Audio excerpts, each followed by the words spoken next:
তুই তো আর নির্বাচন করিস না আসিফ মাহমুদ। যদি নির্বাচন করে থাকিস তাহলে কর, ফিল্ডে নাম, ময়দানে নাম, নির্বাচন কর, নির্বাচন করে আস ময়দানে, দেখি কে পাস করে। নির্বাচন মেয়রকে যদি গদিতে বসাতে দেওয়া না হয় তাহলে তুই 5 দিন ধরে আইসা কিভাবে গদিতে বসিস? নগর ভবনে আসার কারণ হলো ইসরাফ ভাইকে কোর্ট রায় দিয়েছে যে তিনি নগর হিসাবে কোর্টই রায় দিয়েছে, উনি তো আর নিজের ইচ্ছা আসেন এখানে। কোর্ট যদি রায় না দিত তো উনি তো এখানে আসতো না। তাকে মেয়র হিসাবে ঘোষণা করেছে কোর্ট, তাকে শপথ পড়ানোর কথাও কোর্ট দিয়েছে, রায় দিয়েছে, কিন্তু তারা এখনো দিচ্ছে না। কিন্তু তারা কোনো রিজন দেখাতে পারছে না যে ইসরাক এখানে বসতে পারবে না, কারণটা এটা।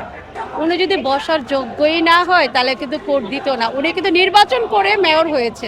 নির্বাচন মেয়রকে যদি গদিতে বসাতে দেওয়া না হয় তাহলে তুই 5 দিন ধরে আইসা কিভাবে গদিতে বসিস? তুই তো আর নির্বাচন করিস না আসিফ মাহমুদ। যদি নির্বাচন করে থাকিস তাহলে কর, ফিল্ডে নাম, ময়দানে নাম, নির্বাচন কর, নির্বাচন করে আস ময়দানে, দেখি কে পাস করে। এই ঈদে জামা জুতো অ্যাক্সেসরিজের ডিসকাউন্ট। নগর পিতা ছাড়া নগরটা কি অবস্থা আপনারা দেখছেন। সামনে কোরবানি, রাস্তাঘাটের কি অবস্থা, পানিতে ডুবো ডুবো, হাঁটতে পারি না, বাচ্চা নিয়ে স্কুলে যেতে পারি না, ময়লার দুর্গন্ধতে হাঁটা চলা যাচ্ছে না। কেন? তোমরা 10 মাস তো 10 দিন ধরে বসো নাই, 10 মাস।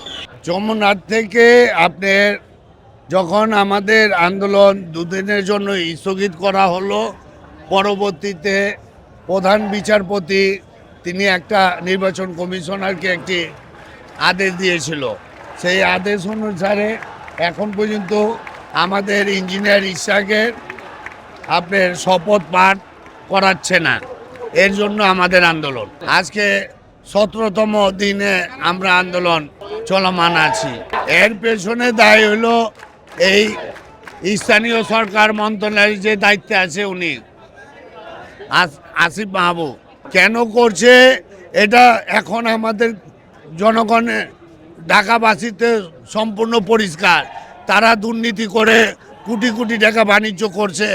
আমাদের ইঞ্জিনিয়ার ইশাক যদি নগর ভবনে ঢুকে তা তাদের এই দুর্নীতি ধরা পড়ে যাবে।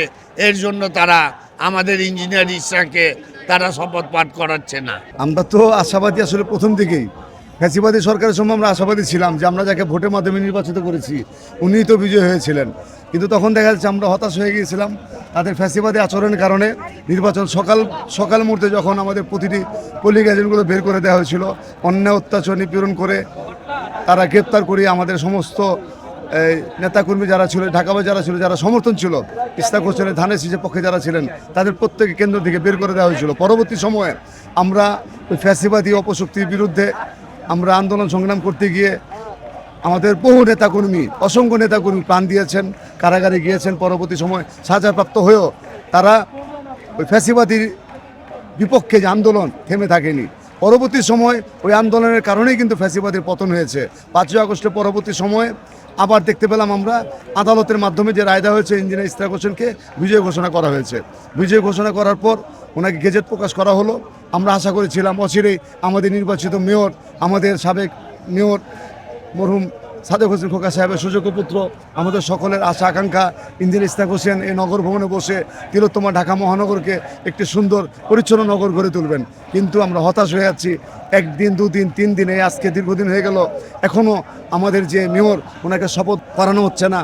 আমরা নগর ভবন থেকে প্রেস ক্লাব থেকে সচিবালয় থেকে যমুনা, আবার আমরা নগর ভবনে আসছি। রোদ বৃষ্টি আধার রাতে আমরা এখানে রাজপথে আসছি। এই যে সামনে আপনার ঈদ আসছে, ঈদের মধ্যে আপনি দেখবেন এখন কিন্তু জলাবদ্ধতা শুরু হয়ে গেছে বৃষ্টির কারণে। পরবর্তী দেখা যাবে গরু কাটার পর যে রক্তগুলা, সেই সব বর্জ্যগুলো পরিষ্কার করতে না পারে ঢাকাবাসী আরও ভোগান্তিতে পড়বে। আমরা মনে করি, আমরা চাই আজকেই যেন ওনাকে শপথ করানো হয়, তাহলে নগরবাসী আমরা উপকৃত হব।